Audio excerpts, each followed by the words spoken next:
अवधूत चिंतन श्री गुरुदेव दत्त श्री स्वामी समर्थ महाराज की जय। श्री स्वामी समर्थ जय जय स्वामी समर्थ। श्री स्वामी समर्थ जय जय स्वामी समर्थ। स्वामी तू माझा आधार या आपल्या चॅनलमध्ये सर्वांचं खूप खूप मनापासून स्वागत करते। तर आज मी तुम्हाला आपल्या मनातील इच्छा पूर्ण होण्यासाठी स्वामींची इच्छापूर्ती 21 दिवसांची सेवा सांगणार आहे। तर ही सेवा तुम्हाला 11 मार्च ते 31 मार्च पर्यंत तुम्हाला ही 21 दिवसाची सेवा करायची आहे, कारण 31 मार्चला श्री स्वामी समर्थ महाराज यांचा प्रकट दिन आहे। तर बघा, तुम्हाला नोकरी हवी असेल किंवा घर हवं असेल किंवा संतती हवी असेल किंवा तुमच्या काही अडचणी असतील, समस्या असतील किंवा तुमच्या काही इतर इच्छा असतील, तर यासाठी वेगवेगळी स्वामींची सेवा ही स्वामींच्या मठातून केंद्रातून दिली जाते। जर आपण ही सेवा अगदी मनापासून पूर्ण विश्वासाने, म्हणजे जर आपण ही 21 दिवस सेवा केली तर तुमच्या सर्व इच्छा नक्कीच स्वामी पूर्ण करतील। तुमच्यावर स्वामी प्रसन्न होऊन तुमच्या सर्व इच्छा पूर्ण करतील आणि तुम्ही ज्या कार्यासाठी ही सेवा करणार आहात ते कार्य सुद्धा पूर्ण होईल। फक्त तुम्हाला ही सेवा अगदी मनापासून पूर्ण विश्वासाने आणि पूर्ण श्रद्धेने करायची आहे। तर बघा, ही सेवा तुम्ही दिवसभरातून केव्हाही करू शकता, सकाळी किंवा संध्याकाळी तुमच्या वेळेनुसार, आणि ही सेवा स्त्री पुरुष मुलं मुली कोणीही करू शकता। तर बघा, सेवा सुरू करण्याआधी आपल्याला संकल्प करायचा आहे। तर संकल्प आपल्याला अगदी साध्या सोप्या पद्धतीने करायचा आहे। तर आपल्या देवघरासमोर बसा, बसण्यासाठी आसन घ्या, त्यानंतर दिवा अगरबत्ती लावा, त्यानंतर गणपती बाप्पा आणि आपले कुलदैवत आणि श्री स्वामी समर्थ महाराज यांना अगदी मनापासून नमस्कार करा आणि त्यानंतर आपल्याला संकल्प करायचा आहे।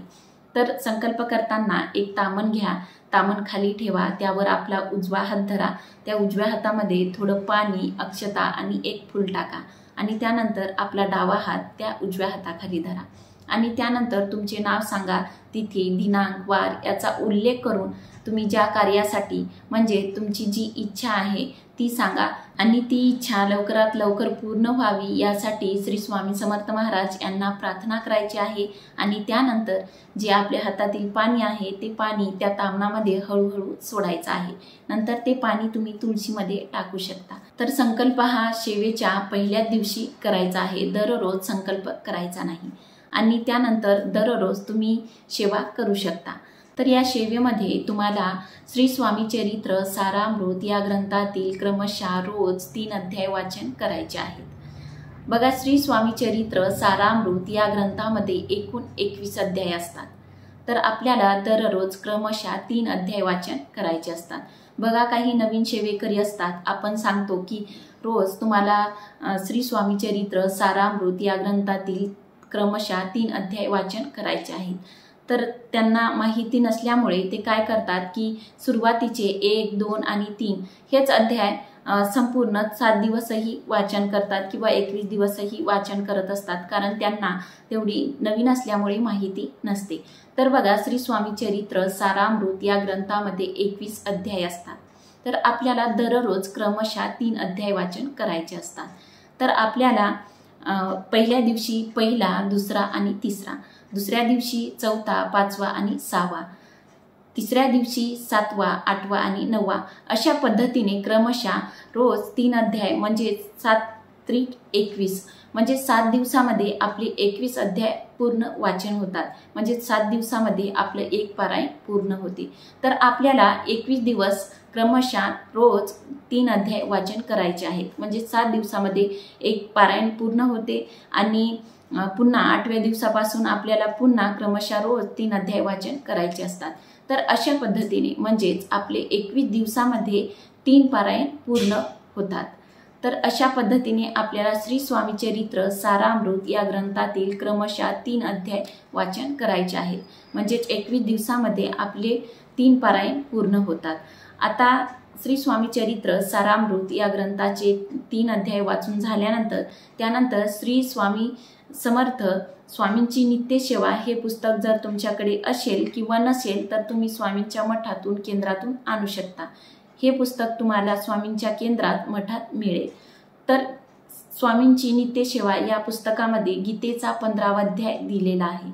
तर गीतेचा 15वा अध्याय आपल्याला दररोज 21 दिवस 1 वेळा पठण करायचं आहे आणि त्यानंतर श्री स्वामी समर्थ या मंत्राचा 11 माळी जप करायचा आहे।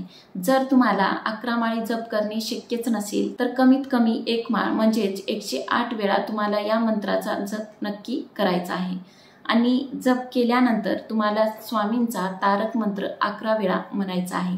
बघा, स्वामींचा तारक मंत्र हा 11 वेळा नक्की म्हणायचाच आहे, परंतु कामामुळे किंवा नोकरीमुळे जर तुम्हाला वेळ मिळतच नसेल तर तुम्ही स्वामींचा तारक मंत्र 1 वेळा हा नक्की म्हणायचा आहे। तर या सेवा तुम्हाला करायच्या आहेत आणि या सेवा करताना 1 ग्लास भरून पाणी ठेवायचं आहे आणि या सर्व सेवा करून झाल्यानंतर ते पाणी आपण स्वतः व आपल्या घरातील सर्व व्यक्तीने थोडं थोडं तीर्थ म्हणून पियायचं आहे आणि त्यानंतर आपण जी अगरबत्ती लावली आहे त्या अगरबत्तीचा खाली पडलेला अंगारा जो असतो तो अंगारा घेऊन आपल्या कपाळी त्याचा टिक्का लावायचा आहे आणि घरातील सर्व व्यक्तीने सुद्धा आपल्या कपाळी त्याचा टिक्का लावायचा आहे। तर अशा पद्धतीने तुम्ही ही सेवा 21 दिवस नक्की करा। फक्त ही सेवा अगदी मनापासून पूर्ण विश्वासाने पूर्ण श्रद्धेने करायची आहे। साक्षात श्री स्वामी समर्थ महाराज आपल्या समोर आहेत आणि आपण आहोत, इतर कोणीही नाही अशी भावना मनात ठेवून ही सेवा करायची आहे। बघा, जेव्हा आपण ही सेवा करतो तेव्हा आपलं मन व शरीर पवित्र ठेवून ही सेवा करायची आहे आणि ही सेवा आपण जेव्हा अगदी मनापासून पूर्ण श्रद्धेने करत असतो तेव्हा ती सेवा स्वामींपर्यंत नक्कीच पोहोचत असते आणि स्वामी आपल्यावर नक्कीच प्रसन्न होतात आणि आपल्या सर्व इच्छा पूर्ण करत असतात। आणि या सर्व सेवा करून झाल्यानंतर स्वामींना मनापासून नमस्कार करा आणि त्यानंतर स्वामींना प्रार्थना करा। तर प्रार्थना कशी करावी? आपले दोन्ही हात जोडा आणि प्रार्थना करा। हे स्वामीराया, हे घर तुमचेच आहे आणि हे बाळही तुमचंच आहे।